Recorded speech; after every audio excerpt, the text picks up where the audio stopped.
लेकिन मैं आपसे पूछना चाहूंगा, जब अदानी किसान से 12 रुपए किलो में एप्पल खरीदता है तो क्या ये फ्री मार्केट है?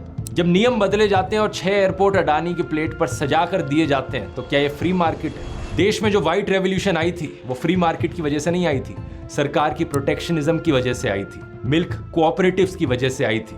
ऑलराइट गाइस, ध्रुव राठी के द्वारा लगाई गई आग अभी ठंडी हुई ही नहीं थी कि भाई ने फिर दूसरी वीडियो ला दिया है जिसमें फार्मर और मोदी को वर्सेस करके दिखाया गया है। यहाँ पर अभी बीजेपी की जो आईटी सेल है वही काउंटर नहीं कर पा रहे थे ध्रुव राठी की पहली वीडियो का जो काट है। पूरी गोदी मीडिया और एंकर लग गए उसको काटने के लिए, लेकिन नहीं, पूरा फैक्ट पे बात हुई थी। और वैसे ही जो दूसरा वीडियो अभी आया है फार्मर और मोदी का वर्सेस करके, ये भी उसी की तरह वीडियो है और पूरे अंधभक्त अभी उसी में लग जाएंगे, पूरी आईटी सेल, कि किस तरह से इस फैक्ट को काटा जाए। तो ये भी वीडियो बहुत मज़ेदार होने वाली है, आप देखिए और अपना कमेंट भी लास्ट तक हमें ज़रूर देना। चलिए शुरू करते हैं। देश में किसान एक बारी फिर से सड़कों पर आ गए हैं प्रोटेस्ट करने के लिए और इस बारी उनकी सबसे बड़ी डिमांड है MSP यानी मिनिमम सपोर्ट प्राइस की legalisation. MSP minimum support price, MSP for all crops. बहुत से न्यूज एंकर्स और यूट्यूबर्स का दावा है कि अगर सरकार ने डिमांड पूरी कर दी तो देश की इकोनॉमी तबाह हो जाएगी, देश को 10 लाख करोड़ से ज्यादा का खर्चा उठाना पड़ेगा। आखिर क्या सच्चाई है इसके पीछे की? क्या किसानों की डिमांड सही है या गलत? आइए समझते हैं फार्मिंग इंडस्ट्री की असलियत आज के इस वीडियो में। जबकि ऐसा कुछ भी नहीं है भाई इस वीडियो में। यहाँ पर सिर्फ दिखाया गया 23,000 करोड़ ही लगेंगे एक्स्ट्रा MSP जब जुड़ेगी तो, लेकिन गोदी मीडिया MRP यानी मैक्सिमम रिटेल प्राइस, ये वो दाम है जिससे ज्यादा में चीजें नहीं बेची जा सकती मार्केट में। MRP एग्जिस्ट करता है ताकि देश की आम जनता को, कंज्यूमर्स को प्रोटेक्ट किया जा सके, कोई भी कंपनी या दुकानदार हमें एक्सप्लॉइट ना करे। MRP नहीं होता तो आप इमेजिन कर सकते हो दोस्तों किस तरीके से लोगों को लूटा जाता। अब रेगिस्तान में हो, पानी की कमी हो रही है, ये लो पानी की बोतल 2000 रुपए की। आपके शहर में कुकिंग ऑयल की कमी हो रही है, ये लो 1000 रुपए पर लीटर का कुकिंग ऑयल खरीदो। अब MRP के ही कॉन्ट्रास्ट में इसकी उल्टी चीज है MSP यानी मिनिमम सपोर्ट प्राइस, कि कम से कम किसानों को इतना दाम तो दिया ही जाएगा उनकी फसलों का। सेम रीजन है ताकि कंपनीज और मिडलमैन उन्हें एक्सप्लॉइट ना कर सके। अगर खरीदने वालों ने एक माफिया बना रखा है तो किसान 2 रुपए पर किलो प्याज और 50 पैसे पर किलो गार्लिक बेचने पर मजबूर ना हो। कम से कम उसे एक मिनिमम प्राइस की तो गारंटी दी जाए। MRP की तरह MSP भी बड़ी लॉजिकल सी चीज है, इसलिए ज्यादातर पॉलिटिशियंस हमेशा इसके फेवर में ही खड़े हुए हैं, जैसे कि बीजेपी लीडर नरेंद्र मोदी 2014 से भाई ने इतनी सुनिए उन्होंने क्या कहा। Minimum support price Modi ji ने पूरे 10 साल का कच्चा चिट्ठा यहाँ पर निकाल दिया। मनमंसूबी करने का एक बहुत बड़ा तरीका बन गया। एक राज्य में गेहूं का मिनिमम सपोर्ट प्राइस एक होगा, बगल के राज्य में दूसरा होगा। एक जगह पर चावल का एक रेट होगा, दूसरी जगह दूसरा रेट होगा, लेकिन सब जगह खरीदने वाली भारत सरकार। लेकिन किसान को सही दाम नहीं मिलते, क्यों? दाम तय करने की नीति निर्धारित नहीं। वाह, कितने बढ़िया तरीके से नरेंद्र मोदी ने इस प्रॉब्लम को समझाया, तालियां हो जाएं इनके लिए। लेकिन सिर्फ प्रॉब्लम ही नहीं, सॉल्यूशन भी बताते हैं ये, आगे सुनिए। और इसलिए भाइयों बहनों, हमने हमारे घोषणा पत्र में कहा है कि हम मिनिमम सपोर्ट प्राइस, उसके लिए एक नियम तय हो गए, उसके पैरामीटर मोदी जी को चुनाव जीतने के लिए कुछ भी झूठ बोल सकते हैं भाई। और इसलिए हमने कहा है किसान का जो इनपुट कॉस्ट आता है, पानी का खर्चा, मजदूरी का खर्चा, बिजली का खर्चा, बीज का खर्चा, खाद का खर्चा, दवाई का खर्चा, जितना भी उसकी लागत लगती है उस लागत के ऊपर उसका 50% प्रॉफिट लिया जाएगा और उसको मिनिमम सपोर्ट प्राइस से खरीदा जाएगा। भारत में MSP को इशू किया जाता है CACP के द्वारा, यानी commission for agriculture costs and prices. ये एक डिसेंट्रलाइज्ड एजेंसी है जिसे 1965 में एस्टैब्लिश किया गया था और आज के दिन ministry of agriculture and farmers welfare के अंडर ये फंक्शन करती है। लेकिन सवाल ये कि MSP की कॉस्ट कैसे डिसाइड करी जाए, MSP कितनी होनी चाहिए आखिर? साल 2002 में एक कमेटी बनाई गई थी, high level committee on long term grain policy, जिसे हेड किया जा रहा था इकोनॉमिस्ट अभिजीत सेन के द्वारा। इस कमेटी ने कहा कि MSP होनी चाहिए C2 कॉस्ट ऑफ प्रोडक्शन के बेसिस पर। अब इसका क्या मतलब है? यहाँ पर C2 समझने के लिए हमें A2 और FL कॉस्ट को भी समझना पड़ेगा। पहले आती है A2 कॉस्ट, ये वो कॉस्ट है जो किसानों को पे करनी पड़ती है डायरेक्ट एक्सपेंसेस के तौर पर। किसान जो सीड्स खरीदते हैं, फर्टिलाइजर्स खरीदते हैं, पेस्टिसाइड्स खरीदते हैं, लेबर को हायर करते हैं अपनी फील्ड में काम करने के लिए, फ्यूल का खर्चा जो आता है, ये सब A2 कॉस्ट। इसके बाद आती है FL कॉस्ट। FL का फुल फॉर्म है फैमिली लेबर।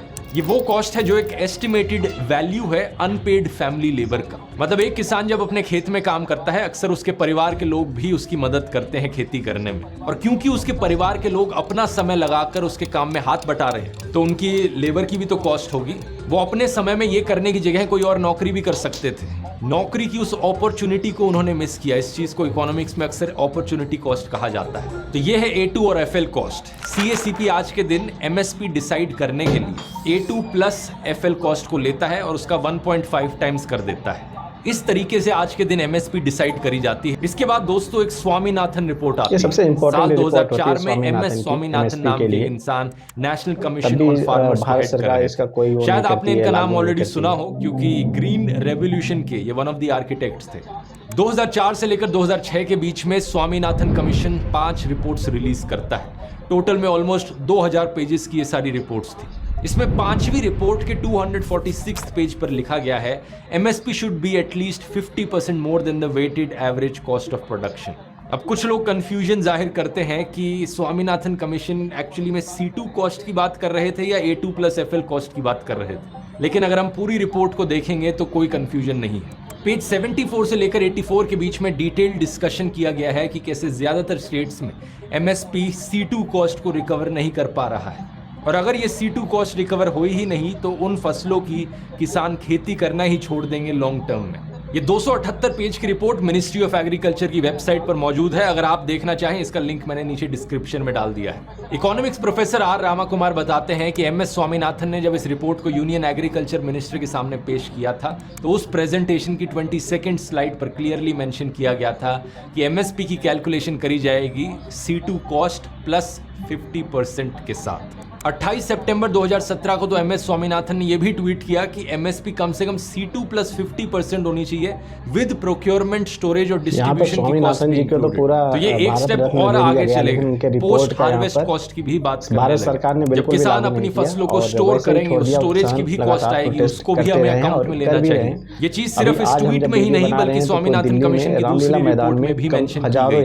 412 पेज नंबर पर लिखा गया था कि CACP should look into the aspects of risk factor marketing media को इतनी हिम्मत नहीं है कि उनको देश भर के सुनकर लगेगा कि यार ये कितना पैसा देना चाहते हैं किसानों को, हमारी तो देश की इकोनॉमी ही क्रैश हो जाएगी अगर इतना सारा पैसा हम किसानों को देने लगे। लेकिन जरा सोच कर देखो, कोई भी और बिजनेस जो देश में किया जा रहा है वो इस तरीके से काम नहीं करता क्या? किसी भी बिजनेस को करने में जो सारी कॉस्ट आती है उन सबको अकाउंट में लिया जाता है। ज्यादातर कंपनीज तो अपनी ऑफिस की गाड़ियों को, अपने ट्रैवल को, अपने टीवी को, ट्रॉली बैग्स को, ब्लेजर्स को, नेटवर्किंग को, चाय समोसा को, पिज्जा को, सबको कंपनी के एक्सपेंसेस में डाल देती है। तो किसानों के लिए 4 कॉस्ट अकाउंट में रखना क्या गलत है? जो इनपुट कॉस्ट है, सीड, फर्टिलाइजर्स, पानी की, उनके फैमिली लेबर की जो कॉस्ट है, उनके कैपिटल एसेट्स की जो कॉस्ट है, और फाइनली जो मार्केटिंग और पोस्ट हार्वेस्ट एक्सपेंसेस आते हैं। स्वामीनाथन रिपोर्ट ने 2 और चीजें कही जो बड़ी इंटरेस्टिंग थी। पहला तो ये कि MSP को ना सिर्फ सरकार के ऊपर अप्लाई करना चाहिए बल्कि प्राइवेट ट्रेडर्स पर भी। जो भी किसान से खरीद रहा है वो MSP पे तो कम से कम खरीदे। और दूसरा, MSP को सिर्फ एक बॉटम लाइन की तरह कंसिडर किया जाए कि इससे नीचे दाम पर कोई नहीं खरीद सकता। लेकिन सरकार जब खरीदे तो सरकार उसी दाम पर खरीदे जिस दाम पर प्राइवेट ट्रेडर्स खरीदते हैं। अगर मार्केट का प्राइस बढ़ता है तो सरकार को भी ज्यादा पे करना चाहिए। इस रिपोर्ट ने तो ये तक कहा था कि किसानों का जो इनकम है वो सिविल सर्वेंट्स के कंपेरेबल होना चाहिए। इमेजिन करके देखो। लेकिन छोड़ो, इतनी दूर की क्या बात करनी, हम सिर्फ C2 प्लस 50% कॉस्ट को लेकर चलते हैं। अब सवाल ये कि कौन किसानों के साथ खड़ा होए उनको ये सही दाम देने के लिए। मैं किसानों से ये सरकारों के दमन से मुक्ति दिलाना चाहता हूं। नरेंद्र मोदी, उन्होंने ना सिर्फ किसानों और MSP की ये बात करी थी बल्कि उन्होंने तो संकल्प भी ले डाला। भारत की आर्थिक स्थिति सुधारनी है तो मोदी जी को करना हमें लगता है कि सबसे बढ़िया चुनाव जीतने के लिए भाई कुछ भी कर सकते हैं। आज आपका आशीर्वाद मांगने आई है। एक बार जोरदार तालियां हो जाए इनके लिए। क्या बेहतरीन तरीके से इन्होंने अपनी बात रखी है। मतलब पहले 2 मिनट में प्रॉब्लम समझाई, फिर अपना सॉल्यूशन भी दे दिया, और आगे जो बोलते हैं उसे सुनकर आपकी आंखों में आंसू आ जाए। लाल बहादुर शास्त्री कहते थे, जय जवान जय किसान।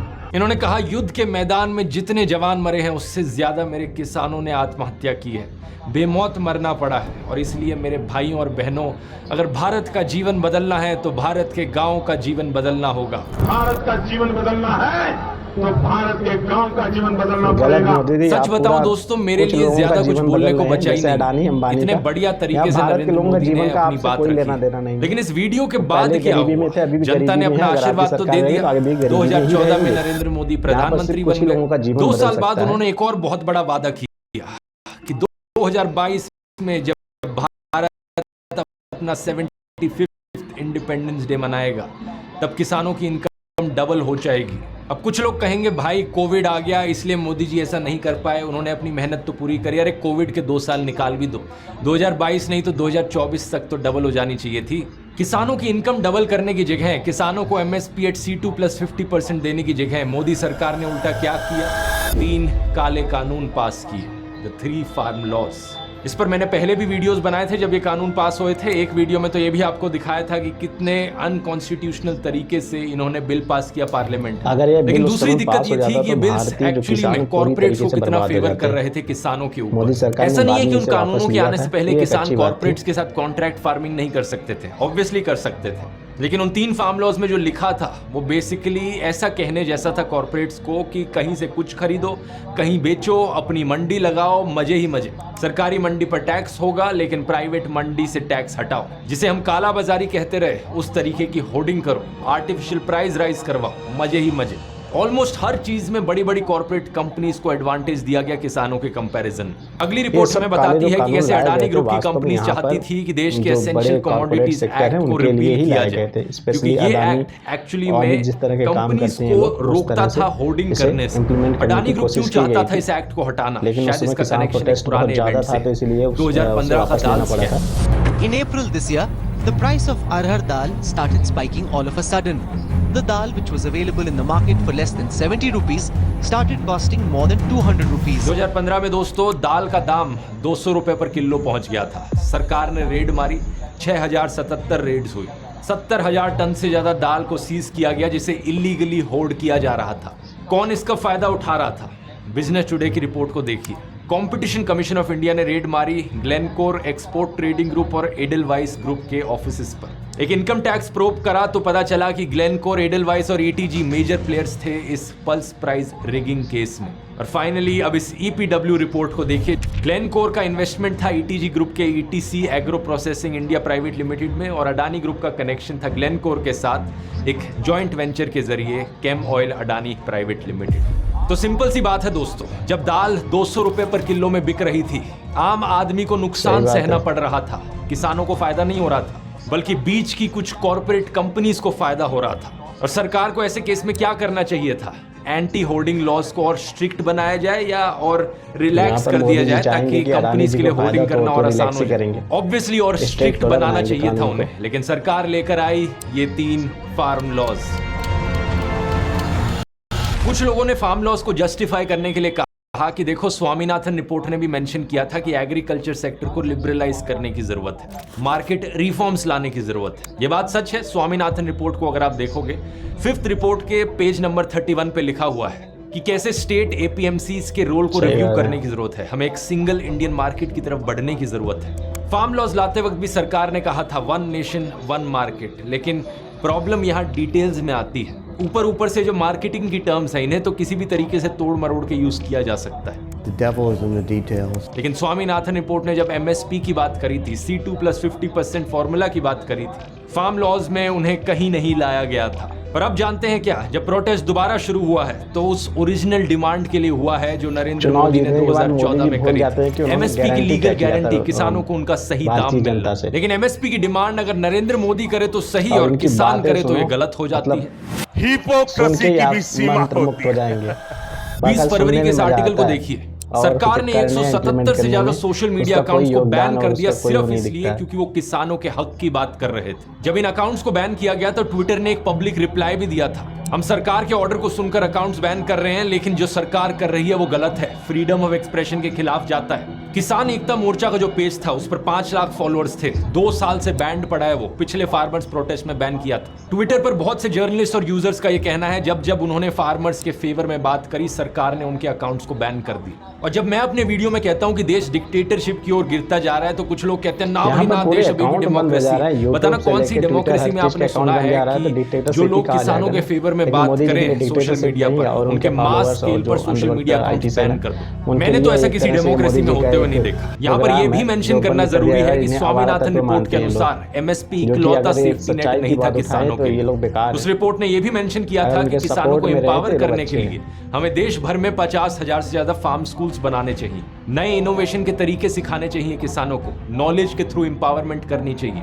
स्वामीनाथन कमेटी की दूसरी रिपोर्ट में कहा गया था कि गांव-गांव में हमें फूड ग्रेन बैंक्स बनाने चाहिए नेचुरल कैलेमिटीज के लिए। आज जब हम जानते हैं कि कोविड-19 जैसा पैंडेमिक आया जिसकी वजह से कई लोग भूखे मरे, एमएस स्वामीनाथन बड़े विजनरी इंसान थे। वो जानते थे कि कोई भी ऐसी नेचुरल कैलेमिटी आ सकती है और उससे बचने के लिए फूड ग्रेन बैंक्स बहुत ज़रूरी हैं। उन्होंने अपनी रिपोर्ट में ओडिशा के कल्चर को भी अप्रिशिएट किया था कि कैसे ओडिशा में एक कल्चरल चीज़ है ये गांव-गांव में सीड बैंक्स देखना। ये काम एक्चुअली में मिनिस्ट्री ऑफ एग्रीकल्चर का है कि वो रूरल गोडाउन्स, वेयर हाउसेज और कोल्ड स्टोरेज की स्थापना में मदद करें और फिर इस इंफ्रास्ट्रक्चर के यूज को सब्सिडाइज किया जाए हिल फार्मर्स के लिए। लेकिन ओहो, ऐसा हो गया तो प्रधानमंत्री मोदी के दोस्त गौतम अडानी अपना धंधा कैसे चलाएंगे? मैंने आपको एक पिछले वीडियो में बताया था कि कैसे 2021 में एक इंसिडेंट हुआ जहां पर गौतम अडानी की कंपनी ने किसानों को सिर्फ 12 रुपए पर किलो दिए एप्पल्स खरीदने के, जो कि कॉस्ट ऑफ प्रोडक्शन से भी कम दाम था।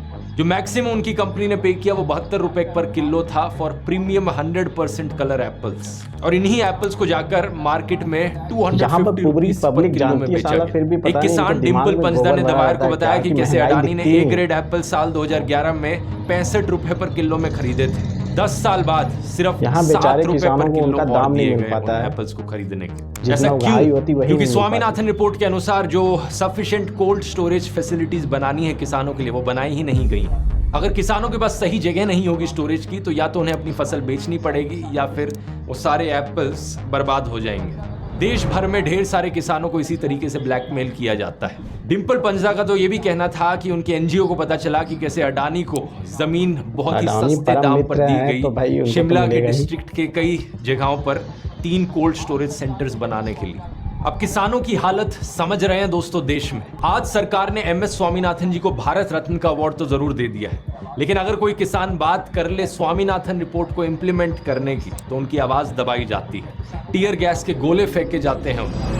और इस सब में मीडिया क्या करता है? मीडिया किसानों को बदनाम करने की कोशिश करता है। ये सारे टीवी न्यूज एंकर्स किसानों के खिलाफ ही प्रोपेगेंडा फैलाते हैं। झूठी खबरें फैलाई जाती हैं कि कभी ये खालिस्तानी हो गए, कभी देशद्रोही हो गए, कभी कह दो कि इनकी डिमांड से पूरे देश की इकोनॉमी खत्म हो जाएगी। इसकी बात आगे करता हूं, लेकिन खुद ही सोच कर देखो, जब किसान प्रोटेस्ट नहीं कर रहे होते तो मीडिया कितनी बारी बात करता है किसानों के बारे में। जब रोज किसान आत्महत्या करते हैं, जब मजबूर हो जाते हैं प्याज को 2 रुपए पर किलो बेचने में, कितनी डिबेट्स करी जाती हैं न्यूज चैनल्स में।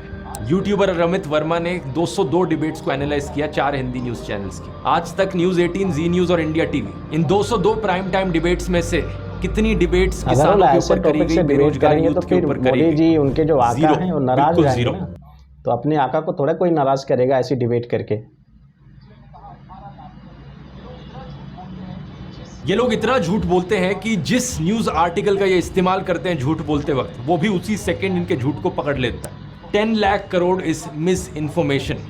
पहली बात यह है कि अभी जो एमएसपी मिल रही है और जो नई एमएसपी होगी उसमें जो फर्क है सिर्फ उसी अमाउंट को तो कंसीडर किया जाएगा ना कि वो एक्स्ट्रा खर्चा पड़ रहा है सरकार के लिए। एक CRI-SIL स्टडी के अनुसार, जिन्होंने एग्जामिन किया 23 में से 16 क्रॉप्स को जिन पर एमएसपी लगा है, एस्टिमेट है कि सरकार को जो असली कॉस्ट पड़ेगी एमएसपी लीगलाइज करने की वो करीब 21,000 करोड़ रुपए ही होगी मार्केटिंग ईयर 2023 के लिए। दूसरी बात, एग्रीकल्चर एक्सपर्ट देवेंद्र शर्मा बताते हैं कि सरकार हर चीज को नहीं खरीदती किसानों से। सरकार सिर्फ तभी एमएसपी पर खरीदती है जब प्राइसेस क्रैश कर जाते हैं। बाकी जो एमएसपी पे खरीदने का काम है वो प्राइवेट प्लेयर्स करेंगे। स्वामीनाथन रिपोर्ट के अनुसार एमएसपी को प्राइवेट कंपनीज पर भी लागू किया जाना चाहिए। तो अगर खर्चा यहाँ पर किसी को उठाना पड़ेगा तो वो मिडिलमैन कॉर्पोरेट कंपनीज है जो वैसी करोड़ों रुपए कमाने लग रही। और उन्हें क्या दिक्कत होगी किसानों को एक मिनिमम सपोर्ट प्राइस पे करने में, जब बाकी और इंडस्ट्री में सिमिलर कानून ऑलरेडी एग्जिस्ट करते हैं। जब कोई कंपनी किसी एम्प्लॉय को हायर करती है तो मिनिमम वेज लॉ एप्लीकेबल होता है कि नहीं होता? तो उसी तरीके से जब कोई कंपनी किसी किसान से फसल खरीदे, एक मिनिमम सपोर्ट प्राइस का लॉ एप्लीकेबल हो सकता है। अब इस चीज को सुनकर कोई कहेगा यार ये तो फ्री मार्केट प्रिंसिपल्स के खिलाफ जाता है, सरकार इस तरीके से रेगुलेशन कैसे लगा सकती है, हमें तो बिल्कुल फ्री मार्केट रखना चाहिए। लेकिन मैं आपसे पूछना चाहूंगा, जब अदानी किसान से 12 रुपए किलो में एप्पल खरीदता है तो क्या है फ्री मार्केट? ये किसी को जब नहीं नियम दिखाया, बदले जाते हैं और 6 एयरपोर्ट क्या अदानी कर रहा की है। प्लेट पर सजा किसान कर की दिए हर जाते हैं, हरकत तो क्या ये सरकार फ्री को मार्केट दिखती है? है। देश में जो व्हाइट रेवोल्यूशन आई थी वो फ्री मार्केट की वजह से नहीं आई थी, सरकार की प्रोटेक्शनिज्म की वजह से आई थी, मिल्क कोऑपरेटिव्स की वजह से आई थी। इसकी बात मैंने अमूल वाले वीडियो में करी है। लोग एक शब्द को सुन लेते हैं फ्री मार्केट और शुरू हो जाते हैं। ये भारी भरकम शब्द उछालने से पहले लोगों को समझना चाहिए कि एडम स्मिथ की क्या फिलॉसफी है, David Ricardo, labour theory, Karl Marx, John Maynard Keynes, इन सब को समझकर ही अपना ओपिनियन बनाना चाहिए फ्री मार्केट क्या चीज होती है, क्या नहीं होती। आपको ये सारी कॉम्प्लेक्सिटी समझने की जरूरत नहीं है, आप बस इस वीडियो को देख लो। ये जो है 25 रुपए का मुझे मिला है, फिर 100 ग्राम मकई के दाने के मेरे किसान भाइयों को आखिर कितना पैसा मिला? अगर वो इतना सा मकई के दाना 25 रुपए में बेचते हैं फिर तो वो बहुत अमीर हो जाने चाहिए थे, पर नहीं, ऐसा नहीं है। जो सच्चाई है वो बहुत अलग है। एक बड़ी सिंपल सी बात कही है फेसबुक यूजर प्रियंका सिंह ने, जो कहती हैं कि वो किसान की बेटी हैं। इन्होंने स्वीट कॉर्न का एक पैकेट खरीदा 100 ग्राम का, इसका दाम कितना था 25 रुपए, यानी कि 1 किलो स्वीट कॉर्न पड़ेगा आपको 250 रुपए। अब इस 250 रुपए में से किसान को कितना मिलता है? हमने इस पूरे वीडियो में डिस्कस किया एमएसपी के बारे में। अगर एमएसपी लगाया गया तो किसान को मिलेगा 21 रुपए पर किलो। 250 रुपए में से सिर्फ 21 रुपए पर किलो की बात हो रही है यहाँ। क्या है एमएसपी लागू करने के बाद भी किसान को सिर्फ इतना ही मिलेगा, यानी कि मिडिल मैन जो है वो फिर भी 230 रुपए खा जाएगा बीच के। क्या किसान को इतना सा मिनिमम प्राइस मिलना भी गलत है क्या? अब आप ही बताओ नीचे कमेंट्स में लिखकर। क्या कर सकते हैं भाई, जब तक सरकार नहीं बदलेगी तब तक ऐसे ही चलता रहेगा। ये वीडियो किसान मरते रहेंगे, कमेंट बॉक्स में कमेंट जरूर करें और ऐसे ही वीडियो देखने के लिए हमारे चैनल को भी सब्सक्राइब करें। हम मिलेंगे आपसे नए वीडियो में, तब तक के लिए नमस्कार, जय हिंद, जय भारत।